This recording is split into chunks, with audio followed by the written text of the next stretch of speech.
Hi, and welcome to the History Makers podcast. My name is Daniel, and I'm incredibly excited today to be joined by Dr. Dan Slagle. Dan is an incredible leader, 30 some odd years in ministry, and Yeah. incredible leader of leaders really across the globe, but you have a real heart and interest for South Asia. Mhm. Man, thank you so much for joining me today. Sure. Glad to be here. Yes, sir.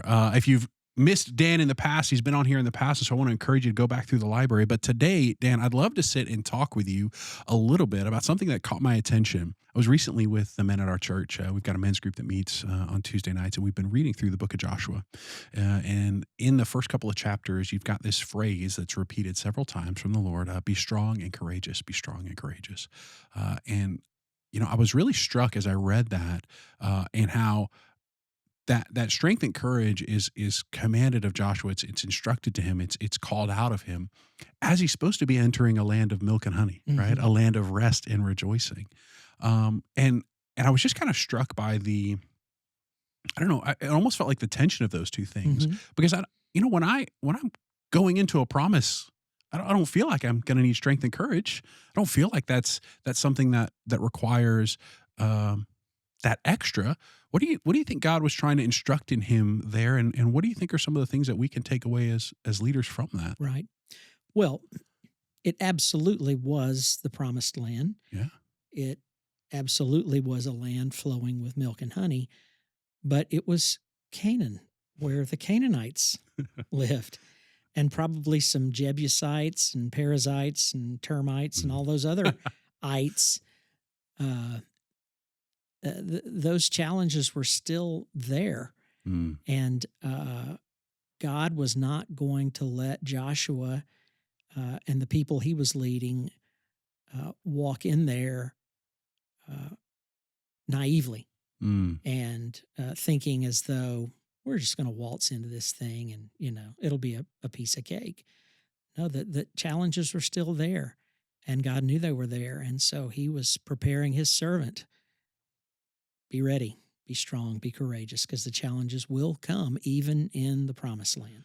And I think, gosh, I think even in my own leadership journey, there have been moments that have felt like the wilderness moments, Hmm. right? There have been those moments, and that's the moment where I'm like, okay, God, this is when I need strength. This is when I need courage because it feels like I'm just out in the wilderness. I'm lost. I don't have that clear direction or that clear you know sense of God, what that pathway is that you're leading me in this moment, right? Hmm. And instead of having that longer term goal, which maybe I have a preference toward, it's that daily. I'm having to just trust in you today and today and Sure. today, right? And so I would feel like that's where some of that strength and courage is needed.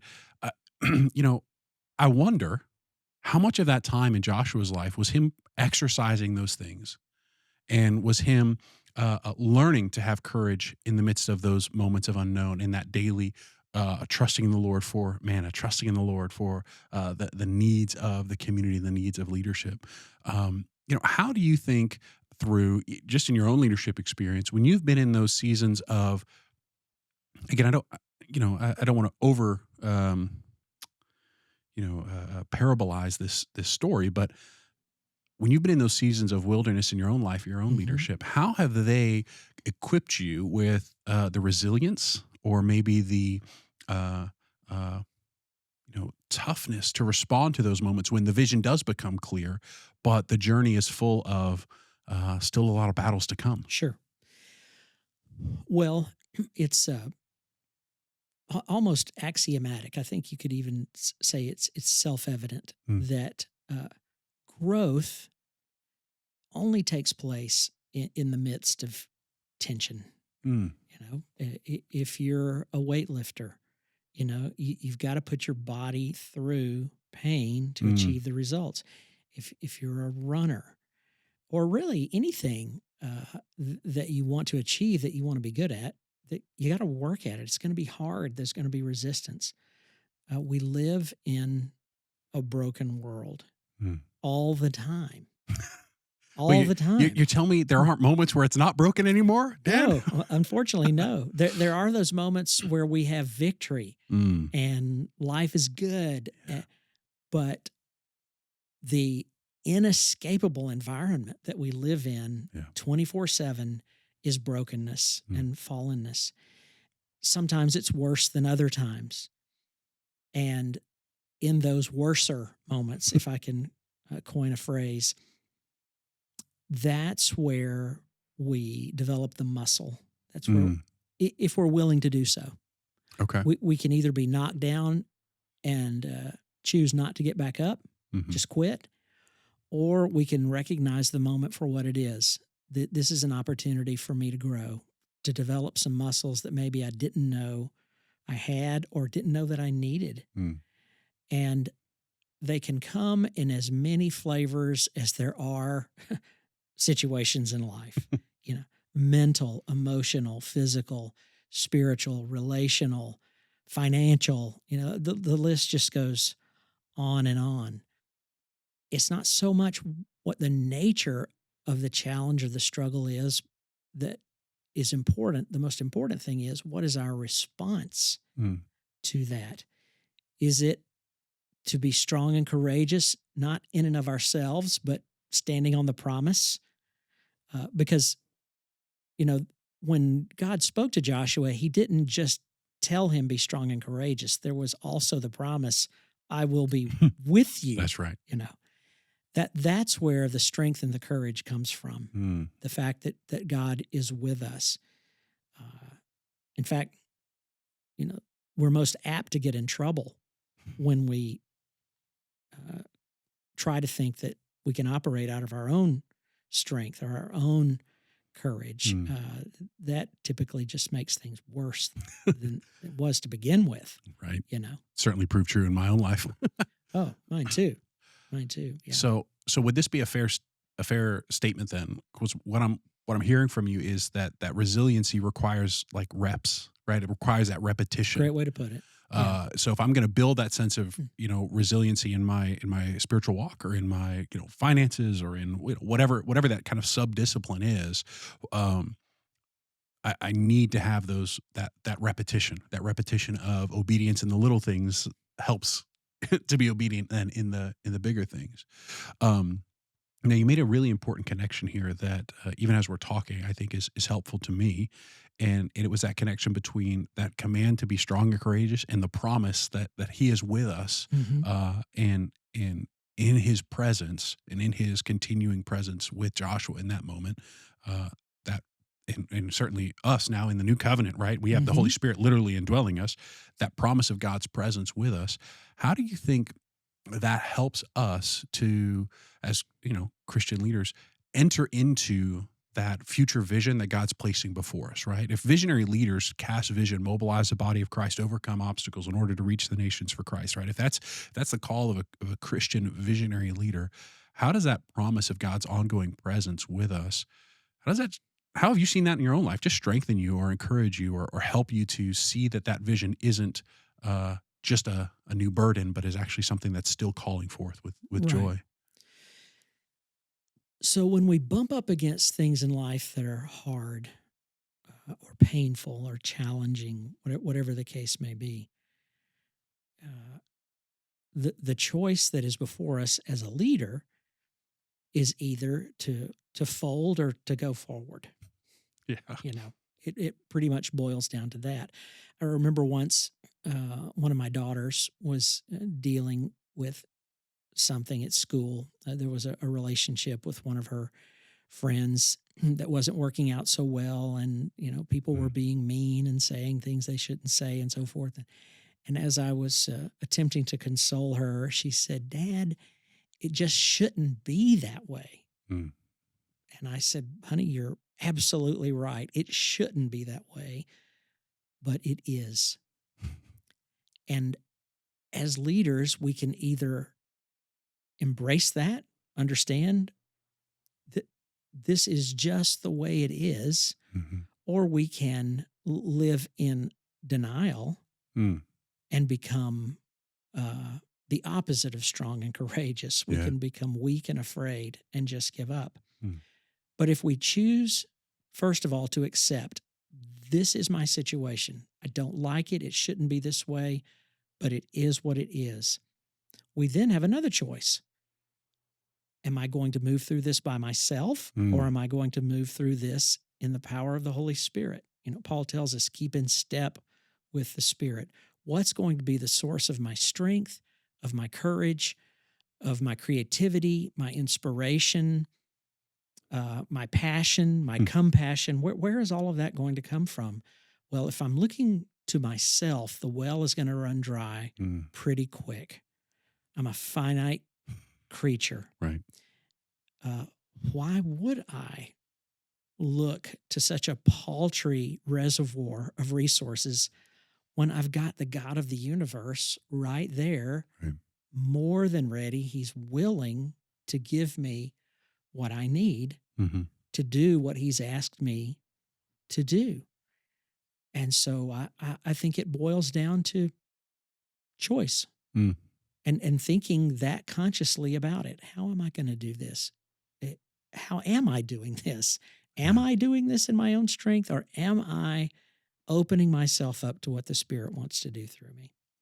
That's so good. As I think through what you're saying here, what I'm hearing is and help me here, as a leader is facing those two choices, right? Either to accept it, right? And then maybe be called to action toward it, or whatever, right? Accept that the context of that broken reality, Hmm. or fold in the light of it. If we're not acknowledging and investing and living out of the deeper well of the Father, right?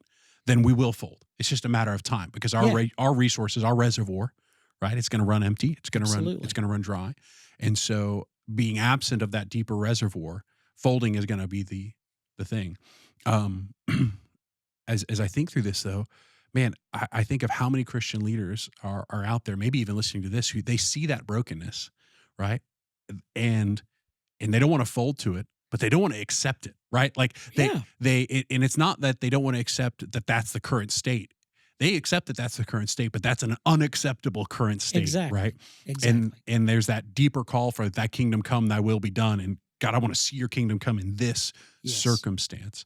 Um, and I think for some leaders, that's the moment where you have to be strong and courageous. Is to when you acknowledge that, right? When you see that, we talk about visionary leadership all the time, and it's about seeing the need, feeling the need, right? Being bonded and burdened for the need, and then believing you can meet the need. And I think it's in that believing moment, right, on that power of vision journey that God walks us through. It's in that moment where courage and strength is really essential for making that transition into visionary leadership. Yes, absolutely it is. It it's a mark of maturity Hmm. in our development as a leader, and certainly in our relationship with Christ, when we are able to say to ourselves, I don't like this, but I'm going to deal with it anyway. I'm not going Hmm. to quit. I'm not going to fold. I'm not going to run away. I'm not going to do like the spies who came Mm. back and said, the land is full of giants. We can't go over. Right. We're Yeah. grasshoppers. Yeah. Yeah. They didn't get to go, Yeah. you know? You're right. And God, I believe, is looking for men and women who recognize the reality of it. They don't live in foolish denial Mm. and just forge ahead unprepared and unequipped and uh, certainly, operating in the power of their own strength. But they recognize the situation for what it is. This is a challenge. This is hard, but this is what I've been asked to do. Mm. And so I'm going to do it. And I'm not going to worry about the results. That's Right. not my job. Right. God did not say to Joshua, go and win. Right. Right. You know, Right. he said, be strong and courageous. That's good. The winning, the victory is God's responsibility. Our That's right. responsibility is simply to do what he has asked us to do. Dan, that's so good. I want to ask us to kind of shift our thoughts here for just a second. A lot of Christian leaders find themselves in leadership positions over other leaders, right? Right. And they find themselves having to navigate those conversations with others. You said this phrase that was just this is the phrase that triggered this question in me. You talked about that being a sign of that maturity. Okay. And so as someone who's in relationship with a lot of Christian leaders, Mhm. you know, this is the question that comes to mind. What do you do when you see someone who can see the need, right? But they haven't quite made that transition. And how do you help them to identify with that strength, that courage, and say, "Oh, this is why I see the need. It's because it's a part of my call, right? Mhm. It's a part of my purpose to be about meeting that need." Right. What are some of the ways, in your experience of leadership, that you've helped people to make that shift from I'm seeing the need to I'm doing something about that need, Right. and I recognize that as part of the purpose and calling that maybe Right. God has for me? Well, particularly in working with younger leaders, Hmm. I straightforwardly state the situation. This is a chance for you to grow. Hmm. You've got an opportunity here. I know it is scary and perhaps looks overwhelming, but this is a chance for you to make one of those leaps into greater maturity. Mm. And I need you to look at this situation like that. Gotcha. Uh, don't look at this as something that's unfair or shouldn't be. We all know that already. Uh, let's look at this as a chance. Okay, I've got an opportunity to grow here. Just put it out there as it is. And then we pray and think carefully. Okay, so what would be the best approach here? Mm. We don't want to go into this with some naive, uh, positive thinking. It's all going to be okay. It might not all be okay. It might prove to be worse than we thought it was. It's still going to have battles. Absolutely. But where is the starting point? Mm. What is the first action that God would have me take Mm. in this? And as I take that first action, what is that revealing to me about what the second one might be? We're not going to solve it in one conversation. Yeah. We're not going to solve it in our first attempt. We're going to walk through it, just like Joshua had to conquer the whole land, Yeah. one battle at a time. He didn't walk in there and day one, here it is, Right. milk and honey. And so we're going to be patient. Mm. We're going to be diligent, and we're going to persevere. Those aren't things that people always want to do, but in my experience, there's really no other way to approach these things so that God ultimately accomplishes His purposes. Yeah. There's several things there that stand out to me. The first is, I heard you saying, look, it's figuring out what that first step is, and then the second step, and going on from there. And it reminded me, I heard recently, you have an ABZ plan, right? You have part A, part B, and then you know what the goal is. That's Z, right? Yeah. Joshua knows he's got to cross. He knows he's got to get all, everybody across. He's going to take that first spot, and he knows ultimately the promised land is his, right? And so, I think it's similar in the lives of Christian leaders who are leading other leaders. Is we know that God is developing them, that He's growing them, right? And so the question in my mind then becomes, how am I giving them opportunities for those reps? Yeah. Right. So that preparation can meet this opportunity at that right moment Yeah. and allow them to step into that with that courage, that strength. Yeah. And then recognize, really, and I love what you said here. It's that direct and intentional statement. Hey, I'm just going to state to you, this is that moment. Yeah. I want you to know that. I don't want that to be hidden from you, because again, I just think of Joshua. He was walking with Moses all that time, all of the leadership that he had observed, and all of that preparation, all of those reps, right? And then he was actually being called to lead in a different season for a different thing in a new place at a new time, with a new people, right? Because everybody else is gone. But all of those reps still made for that to be possible, Yep. right? And so it's like what you just said, that ABZ, just the no step one, okay, that's going to help you figure out step two, and just know where that greater vision is in the end, and that's going to be that landing point for you. When I was pastoring at Faith Bridge, we often talked about uh, the the tunnel of SCS: Mm, simple, complex, simple. okay. You encounter a challenge, Mm, and the challenge, or what you want to accomplish, is not overly complicated. We want to achieve this goal. We mm. we can actually write it out.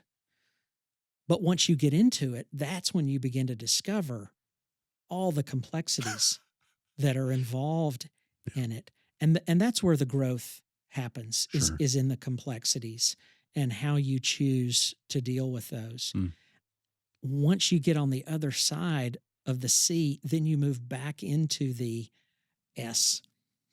And really, ministry is just a repetition of that whole process. SCS. We're moving from one simple to one complex to another simple to another complex. mm. And just knowing that it's going to involve a lot of hard work, I think is, I'm not going to say it's half the battle, but it's the beginning of the battle. And it's a good beginning to That's acknowledge it. Yeah. that's so good, and I think maybe that's a summarizing key point from my mind, because even as I sat with that men's group and we were reading through Joshua, I couldn't help but think of all the leadership lessons. I couldn't help but just reflect on my own life and what God's doing in my life. And as I'm sitting there and listening, I just thought, man, it's supposed to be a land of rest. It's supposed to be a land of promise, but there are battles, right? There's still all of those elements that come along with it. Uh, and we can't we can't forget that. We can't ignore that. Because that'll be to our peril, Yes. right? But they're still rejoicing in it because it's still the the acquisition of the gift. A silly example, but one that I think of. My father-in-law is a painter. Okay, he Okay. loves to paint, and like murals or Sure. paintings, right? Yeah. Right, not just walls. To Yeah. be clear, um, and I thought about it once, and when my wife and I were dating, I said, "Hey, I think I should get your father a canvas," and she said, "Yeah, but that's a gift that would be work." Right? Because you'd get it, and now you gotta get all the paints, you gotta do all this thing, right? It's not just a thing that can be received. It's something that's received, and then there's reinvestment into it, Right. right? Got to do something with it. Got to do Yeah. something with it. But how much sweeter that is at the end, how much more beautiful the Yep. gift when it's all constructed, right? Um, and so I think really that's some of that experience for the visionary Christian leader, is the acknowledgement that we're invited into God's redemptive work in Hmm. His creation, and accordingly, it's got to be redeemed, which means it's moving from the brokenness to a less broken state Yep. because of the work of Christ, because of the work of the body of Christ today, and in that process, there's work to be done, and Absolutely. work is at work. Yes. And so gosh, how important, again, getting those reps in, maintaining that intimate relationship with the Father, and walking through that. Any final thoughts just on Joshua, and maybe just either maybe even a story of when you recognized, hey, this is a moment where deep courage or deep strength is needed in my own leadership. That would be a story for the leaders. I remember once I was having to deal with a staff member Okay. who was not performing Mm, as well as they should. And we had made a lot of investment in this, and we didn't want to just let this person go. They had the ability, mm, they just didn't have the right attitude and the right approach. mm. And I remember thinking, I felt that size so I, much. I don't have time for this. This isn't my problem. Why should I have to deal with this? Mhm. Uh, but that wasn't going to make things any better. Mhm. The only thing that was going to make the situation better was for me to sit down with that person, have the hard conversations, uh, make them aware of where they were falling short, and then provide the coaching that they needed to move forward. Mm. Now, that meant I wasn't going to be able to pay attention to the things I needed to be doing in my own area of ministry. That's right. Uh, it goes back to simply accepting this is the way it is. I don't like it. but it is what it is. And I can either pretend it isn't that way, live in this fantasy land, run away from it, or I can just take hold of it and with God's help figure out this is where we need to go. This is what we need to do. And that's what I was able to do with this individual. And it proved to be a good experience for both of us. It sharpened Wonderful. my leadership as I learned how to help someone else grow. Sure. And he was able to benefit in a number of ways. A, he got to keep his job. Hey, that's always good. B, he became better at it. Mm, And C, by his own admission, he learned some things mm. that proved beneficial for not just his ministry, but his life as a whole. Praise God. So, yeah, there will never be lack of opportunity until we are in glory. That's the one thing we can be absolutely sure of. There's never going to be a day when we can say, "Whew, that's done." So great. Wow. Thank you, Dan, so much. And leaders, I just want to encourage you. I want to encourage you as you think through just the context that you're in. Maybe you're in the midst of something difficult. Maybe you're in the midst of a little bit of denial of that difficulty. I just want to encourage you and challenge you. Man, God has called us to be strong and courageous leaders. He's called us to see those things and not hide from those issues, not deny them, not to kind of fold under that pressure, but rather to confront them, to address them, to be a part of that redemptive process that He desires in correcting and changing that thing. And as you lead others, maybe you need to help guide and coach in that process. And maybe even in your own life, you're at a season where you just need to continue to put in those reps, put in that exercise of faithfully following after the Lord, faithfully walking in an intimate relationship with Him so that you'll be prepared when that moment and opportunity comes to address and meet that need that rests so deep in your heart. I want to encourage you and strengthen you and let you know, man, there are unbelievable stories and resources available through the International Leadership Institute. This is what we do. We have the privilege of coming alongside leaders and helping them to discover their God-given mission and vision and help them to apply the 8 core values of the most effective Christian leaders in their own life. And so I want to challenge you, take a look at iliteam.org. You can learn a little bit more there, find some different resources, or maybe even connect to us so that you can come in and find a great system and process for getting those reps in your own life. Dan, I just want to say thank you again so much for being here, for your wisdom, your Sure. experience, brother. It's always an encouragement to talk through those things with you. My pleasure. Thank you so much, man.